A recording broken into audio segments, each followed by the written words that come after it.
And we're back. Welcome back to the Auto Authorities Podcast. It is going to be a great show for you today because we are working with part 2 of how to read a Carfax and avoid buying a lemon. That's right. We have talked about so many different things in the first part. We have the second part, and it's going to be a bombshell for you. So if you're ready to do this, let's roll now. Have you ever felt like you were taken for a ride while buying, selling, or repairing your car? Well, not anymore. I'm Jay, and this is the podcast to tell you what to watch out for, whether you are buying, selling, or repairing your car. With over 26 years of automotive experience, we are the Auto Authorities. This podcast is sponsored by iAutoAgent.com. We're real estate agents for cars. Booyah! Welcome back to the Auto Authorities Podcast. This is Jay coming to you live. That's right. And before we get going today, talking about how to read a Carfax and avoid buying a lemon, we are going to thank iAutoAgent.com. That's I like integrity, AutoAgent.com. Real estate agents for people's cars. They will not only help you find your perfect vehicle, the dream vehicle. We work with individuals. We work with businesses with fleets. We'll find that vehicle for you nationwide. We'll make sure that we're dealing with a reputable dealer. We'll ensure the reliability. We'll make sure you're getting the best deal. We'll even set up all your test drives for you, and you don't even have to move forward until you approve the deal, keeping you in control the entire time. And then we also help you buy vehicles. Sell your vehicle. We will help you sell your vehicle at no cost to you. We will market, list, and show your car. And literally, you do nothing. We handle everything. And you get a chance just to get a check at the end. We simply have to make a little bit more than what we give you, and that's how we make our compensation. And if you're just joining us and you would like to watch us live, we have this amazing Facebook group page. You just click the join group button, join the Facebook group page. It's amazing. And you can be part of our beautiful community. And our community isn't just local here, it's not just nationwide, it is worldwide. And we have an amazing following of people for over 2 years. I've been doing this once a week, raw and uncut. And if you just want to watch my pretty face, you go to YouTube and go to the Auto Authorities YouTube page, click the notification subscribe button in the right corner, and you get to know when we do a podcast, because this is going to be part 2, and it's going to be a fun one today. And then the third way you can listen to us on the way to your wonderful job, your career. You can be in the car and you just go to theautoauthorities.com. That's theautoauthorities.com. You can watch or listen to us on iTunes, Pandora. You can go to Google Podcasts. All of those things you can listen to this wonderful podcast. And what I would love to hear from you is feedback. Going to theautoauthorities.com, click the contact button. I will personally respond to all your questions. There's going to be a little present for you also, and then we'll talk about it about halfway through that what I'm going to give you today. But really, I just really want to provide this stuff raw and uncut and just really make sure that you're getting a lot of value. And just to recap, what we talked about in part 1 is the difference between Carfax and AutoCheck. We talked about how to look at owners and not get worried if it's not a one owner. We talked about how to look at accidents and know which ones to run from and which ones to be okay with. And we've talked about different types of like lemon law buybacks and salvage titles and how to avoid those types of things when you are looking at the vehicles. What we're going to get into next is the type of car. This is really, really important. So I'm going to tell you the cars to avoid first. No, I'm going to tell you the cars that'd be fine to deal with first. We're going to talk about the personally owned cars. Those are vehicles that, yes, it's a personally owned car.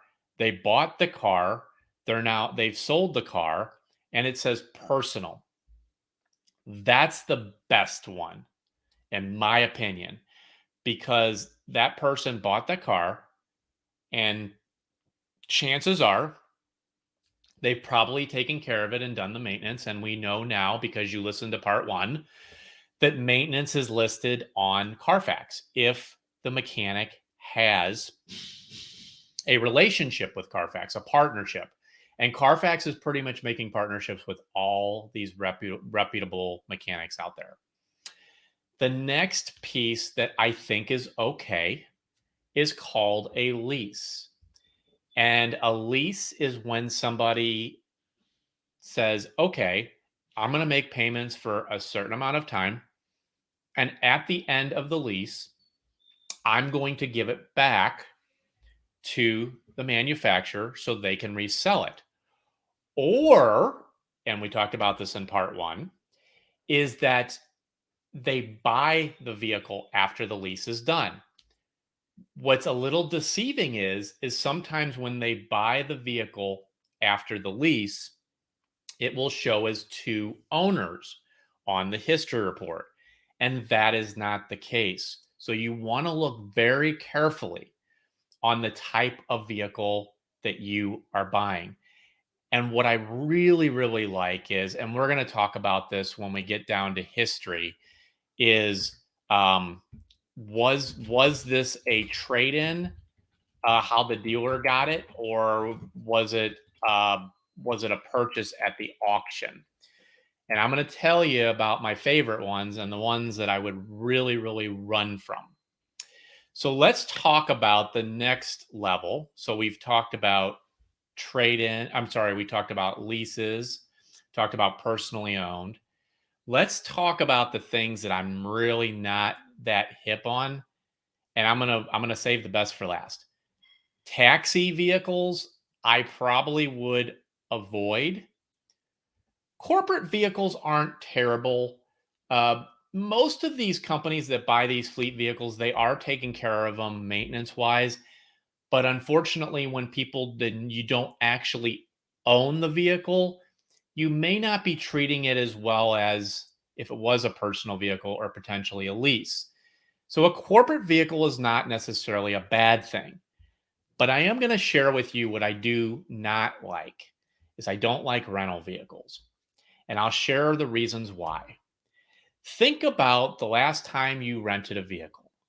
You cared for it. Oh, you drove it so carefully. No, you didn't. You probably drove it over a curb or something like that because it's not your car. The other thing is there's thousands of people that drive these rental vehicles. Thousands of people, not just one or two. And then what happens to rental vehicles when they get in accidents? They're reported to Carfax, right? Wrong. Think about it this way. Big companies like Enterprise, they have their own companies that fix these vehicles. These big, big rental companies. They fix them, they don't get reported. Now, we have to hope that it wasn't a major accident. But when you're seeing a rental vehicle, let's just say, okay, and it says no accidents, I find that very hard to believe. Most vehicles have had some type of accident, even personal vehicles.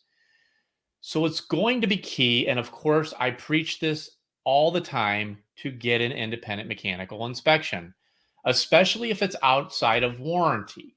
Very, very important. And speaking of warranties, to protect yourself and mitigate your risk, get a freaking warranty. And I mean, I've talked about this multiple times, and Auto Agent can help you with that, is get a warranty on the vehicle. It's like, would you drive around a car with no insurance? And the answer is no. Why is that? Because you could be getting a multiple of thousands and thousands of dollars of repair. So why would you drive around a car without mechanical insurance? That's pretty much what a vehicle service contract is. If you have questions about the vehicle service contract, just send us a message at theautoauthorities.com or theautoauthorities.com, or you can put a comment in below. If you want a warranty on your vehicle and you're not sure how to get it, let me know, because we can help you with that. Now, let's talk about where the car came from. So a lot of these leases, and I'm going to talk about like GM leases, they're coming from up north in Michigan. You got to be really, really careful, because Michigan and up north, they have tons of salt. And when salt hits a vehicle, they don't like it at all, whether it be wheels or engine or frame. It can rust. Salt can cause rust. So, how do you avoid that? Well, if it comes from up north, you're just going to want more pictures. If you're up north and you can see the vehicle in person, great. If you're looking at pictures online, you're going to disappoint yourself a lot, because they will not look like they do in the pictures when you get there. Another area that you want to be careful of is Canada. And this is a whole nother ball game here. And it doesn't mean it's a bad vehicle if it came from Canada. And they're getting much better, but there's a lot. The disclosure laws in Canada are not quite the same as they are here in the United States. Now, if the vehicle's been on the road for a really, really long time and it's from Canada, I'm not too concerned about that. What I would be concerned about is just looking over that vehicle and making sure it's what you think it is. And I say the same thing for East Coast vehicles. Now, if you live on the East Coast, I'm sorry, but some of the vehicles are rougher on the East Coast. They just are. There's a lot of parallel parking. You park on the street, people ding your car because there's not like a lot of garages. And I also associate Chicago area, Illinois, like that as well, especially in the city. I have literally seen in front of me, when people are parallel parking, they bump the car in front of them. They just get beat up a lot there. When you get into the suburbs of Chicago, it's not as bad. But just be careful when you see where it came from. Just be cognizant of that. And then when it comes to I love Midwest cars, because even though we get a little salt, then, it's just a little bit usually. They're usually pretty good cars. And people I know in St. Louis, for the most part, they do pride themselves in taking care of their cars. Now, here is an area that I would be very, very cautious. And I'm not saying it's a bad vehicle if you're in this area, but Arkansas, Florida, Texas, there's a few other ones. They have different disclosure laws. And what that means is the things that need to be disclosed when selling a vehicle. So in Missouri, if it has, like, say, a salvage title or something negative, it's going to probably appear on that title. But there's a way for some of these vehicles coming through Arkansas and Texas and Florida that the titles can actually be washed. And we talked a little bit about that in the last episode, but basically what that means is it looks like it's a clean title. And when people say clean, is this a clean title? Clean title basically means it doesn't have any negative marks on it. That doesn't mean it hasn't been in an accident. It just means it's not like a salvage title or a rebuilt title. So sometimes people, they get these salvage and then they fix it and then it becomes rebuilt title, and then they can resell it as a rebuilt title. That's another key word. There's a lot of these people on Facebook Marketplace, and I'm telling you right now, be careful when you're going to Facebook Marketplace and you're looking at vehicles. There are people coming from other parts of the world to your area to simply scam you. And you can see, like, when you're looking at Facebook Marketplace, you can see if they have any other listings. And if they're really, really inexpensive, chances are they're probably a car flipper where they didn't even license the vehicle. They probably don't even own the vehicle, and they probably don't have a dealer's license. There are also people that do have dealer's licenses that pretend they're private owners. That's another bad thing. If you're just joining us, we're talking about how to read a Carfax and avoid a lemon. Avoid a $40,000-$50,000 mistake, or maybe you're just looking for a car for your kid and you want a reliable car. These are things that you can do. And I promised you earlier in the episode that I have a gift for you. And the gift for you is a free Carfax. If you're looking for a car for yourself, or you're looking for another car, send us your information through, it's called theautoauthorities.com. That's theautoauthorities.com. Send us a message, click the contact button, leave us your VIN, leave us your contact information, such as a email, so we can send that to you.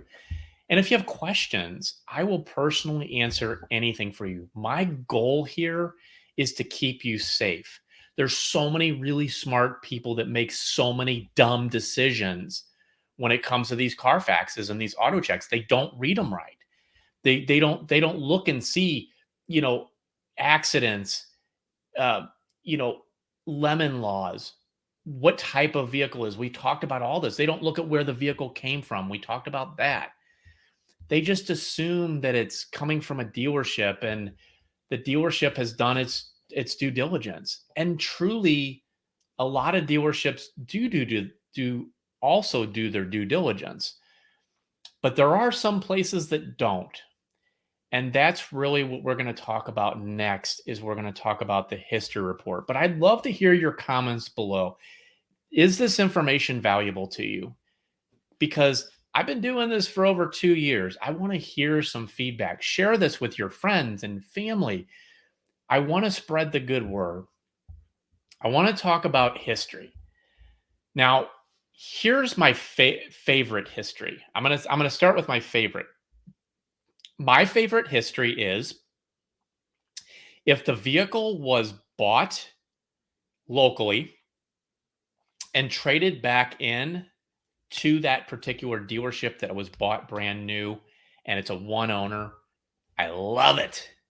And what I love even more is when you look at the maintenance history on that vehicle, that religiously that maintenance has been done. And some vehicles are 5,000 miles in between oil changes. Some are 10, some are still 3. If that maintenance has been done, that is worth its weight in gold. That is the most important part of a Carfax. Golden nugget. That is the most important part of a Carfax. Because if that maintenance has been done, chances are you're going to have a good experience with the car. Way better than if the maintenance hasn't been done. And even if that maintenance has been done, there's a reason why there's service departments, and they're absolutely beautiful. They're 30-foot ceilings and marble floors and Starbucks coffee, and they have snack bars and everything at these service centers, because cars break. I don't care if it's a Toyota. I don't care if it's a Honda. It's gonna break eventually. Hence the reason why we have vehicle service agreements when you get a warranty. Again, I can help you with that if you send us a message at theautoauthorities.com. So let's talk about the regular maintenance. Great. Let's talk about gaps in between. Now, if you're seeing, say, an oil change was done here, and then it wasn't done again for, say, 30,000 miles, that doesn't mean that it wasn't done. It just might have meant that it was done at somewhere else other than a dealership that didn't report to Carfax, that didn't report to AutoCheck. It doesn't mean it's bad, but it's something that you want to look for. The other thing that you're going to look for is red flags, and I'm going to talk about that here now. What do I mean by red flags? Here's a red flag. Let's say you have a Jeep Compass, and I'm going to tell you about a real story here. 2018 Jeep Compass, and the dealership bought the vehicle at an auction, and that vehicle has gone through 4 different auctions in a matter of less than a year, that is a major red flag. For those of you that don't know my background, I sold cars for 18 years before I started iAutoAgent.com in 2015. Let me tell you something. You want to avoid okay, I'm going to say this. It doesn't necessarily mean it's a bad car if it's been to an auction. But my little old adage is this: if it's more than 1 to 2 to 3 years old, and it's 5 or 10 years old, and it's going to the auction, chances are that vehicle has a problem. Because we had an old adage when I used to sell cars: if the vehicle has an issue, why do we want to fix it? Send it to the auction. Somebody will buy it. Truly, when we get vehicles that do not pass our inspections here at iAutoAgent, that vehicle goes to the auction because someone's going to buy it. And we don't want to deal with that problem. And you don't either. So a red flag would be multiple times at the auction, switching hands multiple times through different dealerships. Walk away from that. The other thing that's a major red flag, and I'm saving all the best for last here. When something has had recent repairs, and I'll give you another example. Let's say somebody decided that they wanted to take the vehicle in and it said electrical system checked. Let's just say we're in 2023. And in March 15th of 2023, it says electrical system checked. 1 month later, April of 2023, electrical system checked. Then it gets traded in. That is very scary. And that is how you find these red flags, because people just want to dump vehicles that they're going to cost them a lot of money. That's it. And then they're going to wind up at a dealer. And maybe it's an electrical system thing was checked because the dealer couldn't find it. The mechanic couldn't find it. It happens all the time. So they dump it at the dealer. The dealer looks at it. And at the time that the dealer gets it, it's not doing the negative thing that it was doing from the past owner. But we all know it's going to pop back up again, don't we? But you don't know if you're buying that vehicle. That is truly why we do this vehicle finder program, because we can look at these Carfaxes and the auto checks and we can come up with a story, a really good story of like why you shouldn't buy this vehicle. Then another red flag. Let's say the vehicle, let's use the same example. April of 2023, the vehicle is in an accident. And then the vehicle is on a dealer lot in May of 23. Does it mean it's a bad vehicle? Not necessarily. Does it mean that there needs to be further investigation? Yes. These are really, really important types of things. I also talk about like when a dealer buys a vehicle also, a cool little thing that I like to look at is this. When a dealer buys a vehicle at the auction, they will pay more money for that vehicle 99.9% of the time than if they take it as a trade-in from you. Why is that? It's because when a vehicle is at an auction, there are thousands of dealers that are bidding on that same car, hence the reason why they call it an auction. It's all simulcast through the internet, so they don't even have to be there. So what is that going to do to prices when there's a higher demand? Prices go up. What happens when you decide to go take your vehicle as a trade-in to the dealer? They want that vehicle and they don't have to compete with anybody. They don't have to pay auction fees. They don't have to pay transportation fees. They want that vehicle from you. So if a vehicle has been bought at an auction, another thing that you can tell from Carfax, and this is another golden nugget, chances are they paid more money for that vehicle and it will cost you more money in the listing price versus if they took it as a trade-in, then it will be priced lower most of the time because they were able to buy that vehicle for a lower dollar amount. There's so many things that go into reading these Carfaxes and auto checks and really knowing what you're looking for. I truly hope after these two parts that you have realized you cannot just look at a Carfax and see that it was a one owner and think that it was a good vehicle. We have talked about multiple things that prove that you have to look into this even deeper and be thankful that we have these Carfaxes and auto checks, but also know that there is not 100% fix that it's going to be right every time. And it's going to be wrong a lot.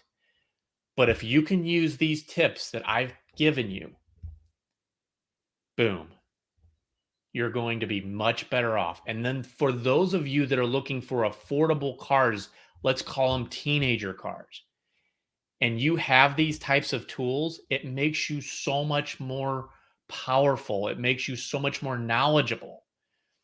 For those of you that are listening right now, please leave comments below. Share this with your friends and family. I love putting the cape on because I want to be an advocate for you to keep you from making multiple thousands of dollars of mistake. This is the second largest purchase you've ever made. And go to the AutoAuthorities.com and leave us a comment. Get your free Carfax. It's worth $44.99. All I need is a VIN and your email, and I'll send it to you. Listen, we're all in this together, and I want to help you. And I hope that you found all of this valuable, and I will see you guys on the next episode. Peace.